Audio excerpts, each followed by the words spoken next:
Hello everyone. इस video में बात करेंगे हम लोग माइन गैसेस के बारे में। माइन गैसेस, सबसे पहले हम लोग डिस्कस कर लेते हैं कॉम्पोजिशन ऑफ एटमॉस्फेरिक एयर।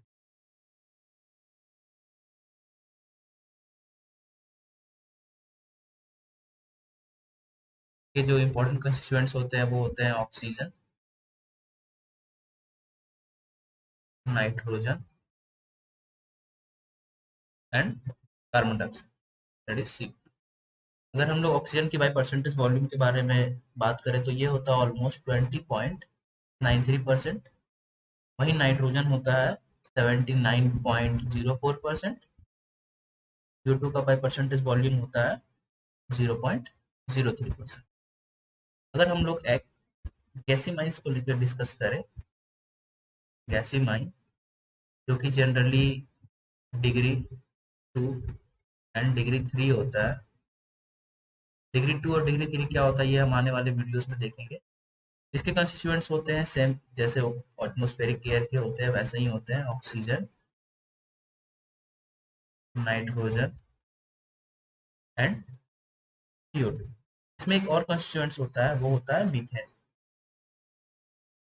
अगर इसका बाई परसेंटेज वॉल्यूम के बारे में बात करें तो ये होता है ऑलमोस्ट 20.28%। वहीं नाइट्रोजन की बात करें तो ये होता है 78.9%।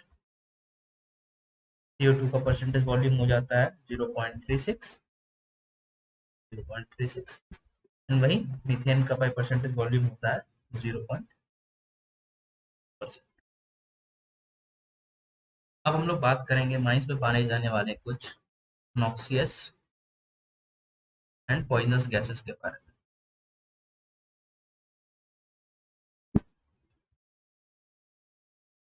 पॉइजनस गैसेस, इनमें सबसे पहला नाम आता है ब्लैक डैम का। ब्लैक डैम जिसको हम लोग चॉक डैम भी बोलते हैं, चॉक डैम और टाइप। ये जनरली कॉम्पोजिशन होता है CO2 plus access of nitrogen का। वहीं और दूसरे पॉइजनस गैसेस की बात करें तो वो होता है फायर डैम। ये काफी वेल नोन है। Fire dam that is methane, CH4। वही हम लोग तीसरे गैस के बारे में बात करें वो होता है white dam, that is carbon monoxide, CO। चौथे गैस के बारे में बात करें तो वो होता है sting dam, sting dam that is H2S, hydrogen sulphide. और एक गैस होता है जिसको हम लोग बोलते हैं आफ्टर डैम। आफ्टर डैम ये नाम से ही क्लियर है, मीन्स आफ्टर ब्लास्टिंग जो भी गैसेस हमारे माइंस में पाए जाते हैं में से मोस्टली होते हैं CO, CO2, H2S। इसमें एक और गैस को हम लोग इंक्लूड करते हैं that is sulphur dioxide, that is SO2। अब हम लोग बात करेंगे कुछ इंपॉर्टेंट गैस लॉस के बारे में। गैस लॉस ये हम लोग पढ़ चुके हैं बट हम लोग यहाँ डिस्कस कर लेंगे क्योंकि आगे आने वाले न्यूमेरिकल्स में से काफी हेल्प मिलेगा हमें। सबसे पहला लॉ होता है that is Boyle's Boyle's law. ये क्या कहता है? ये कहता है कि the volume of a given mass of a gas varies inversely as the absolute pressure if the temperature remains constant, that is V is inversely proportional to 1P, or we can say V is directly proportional to 1 by P। और इसको हम लोग ऐसे भी लिख सकते हैं P1 V1 is equal to T2 V2। ये काफी बेसिक केमिस्ट्री है जो हम लोग अपने 11th एंड 12th स्टैंडर्ड में भी देख चुके हैं। इससे हमारा यहाँ से P1 और V1 क्या है? P1 और V1 है आपका absolute pressure and V1 is volume. वहीं P2 है आपका final absolute pressure and V2 है volume respective. Means P1 V1 equal to P2 V2 करेंगे तो हमारा ये जो भी अननोन टर्म्स होगा वो हम निकाल सकते हैं इससे काफी इजीली। इसका एक कॉरोलरी भी आता है जो कि काफी इंपॉर्टेंट है, that is density of a gas is directly proportional to the absolute pressure, that is density is directly proportional to P। ये याद रखने की चीज है। अब हम लोग दूसरे लॉ के बारे में बात करेंगे। दूसरा लॉ है हमारा चार्ल्स चार्ल्स लॉ। ये भी हम लोग देख चुके हैं अपने केमिस्ट्री में। दैट इज V मीन्स ये क्या कहता है, the volume of a given mass is directly proportional to its absolute temperature. That is V is directly proportional to absolute temperature. अब ये एब्सोल्यूट टेम्परेचर क्या होता है?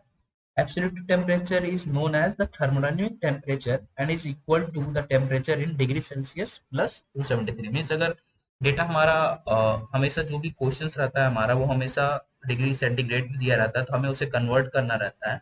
तो जो भी डेटा दिया हुआ रहेगा उसको हम लोग पहले कन्वर्ट करेंगे, डिग्री सेंटीग्रेड को कन्वर्ट करेंगे केल्विन में, उसके बाद ही हम लोग कैलकुलेट करेंगे अपना। इससे हम लोग क्या लिख सकते हैं इस लॉ से, V2/V1 इक्वल टू T2/T1। इसको हम लोग ऐसे भी लिख सकते हैं 273 plus T2 by 273 plus T1। ये इम्पोर्टेंट है। इस चार्ल्स लॉ से एक कॉरोलरी ये आता है, जैसे इस बॉयल्स लॉ से हमारा एक कॉरोलरी आया था कि density directly proportional to P, वैसे ही हम लोग का चार्ल्स लॉ से एक कॉरोलरी आता है कि डेंसिटी और वेट पर metre cube is inversely proportional to its absolute temperature. That is, density is inversely proportional to its absolute temperature when the pressure remains constant, 1/T। ये भी एक इम्पॉर्टेंट है, हम यूज करेंगे आगे। अभी जो हम लोगों ने देखा बॉयल्स लॉ और चार्ल्स लॉ, इन दोनों के कॉम्बिनेशन से एक बनता है, मीन्स कॉम्बिनेशन ऑफ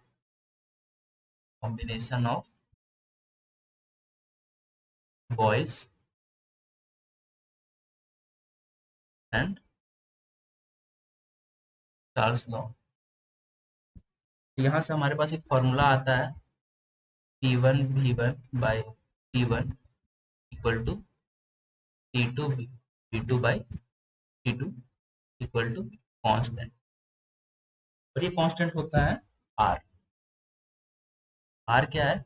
R हमारा है एक गैस कांस्टेंट जिसको हम लोग कैरेक्टरिस्टिक गैस कांस्टेंट भी बोलते हैं। R is characteristic gas constant of a particular gas.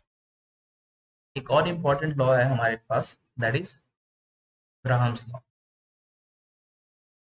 Graham's law, इसको हम लोग ग्राहम्स लॉ ऑफ डिफ्यूजन भी बोलते हैं।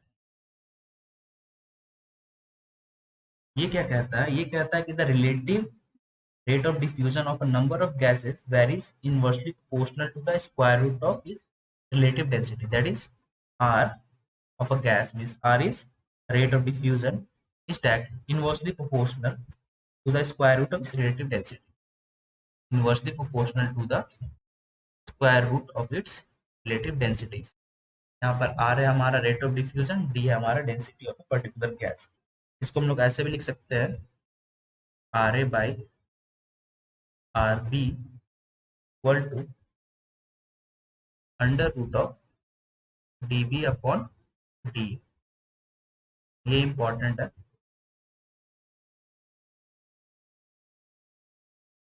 यहाँ से एक अगर हम लोग किसी ने कैलकुलेट करने कहा कि हम लोग अब डी कैसे निकालेंगे किसी भी पर्टिकुलर गैस के बारे में, इसके लिए हमारे पास एक फॉर्मूला है, that is D equal to 0.4645 into B upon 273 plus T, where B is barometric pressure, barometric pressure इसको हम लोग मेजर करते हैं एमएमएफ जी पे। टी हम सभी को पता है, टी होता है टेम्परेचर, बट ये टेम्परेचर इन डिग्री सेल्सियस होता है। वहीं हम लोग एक चीज और जो हमेशा याद रखेंगे इस चीज को, that is density of air at 15 degree Celsius and 760 mm is mm of Hg is 1.1.218 kg पर मीटर क्यूब। ये डाटा हम लोग बार बार यूज करेंगे, इसलिए हम इस डाटा को याद रखेंगे। आज की इस वीडियो में इतना ही। Thank you.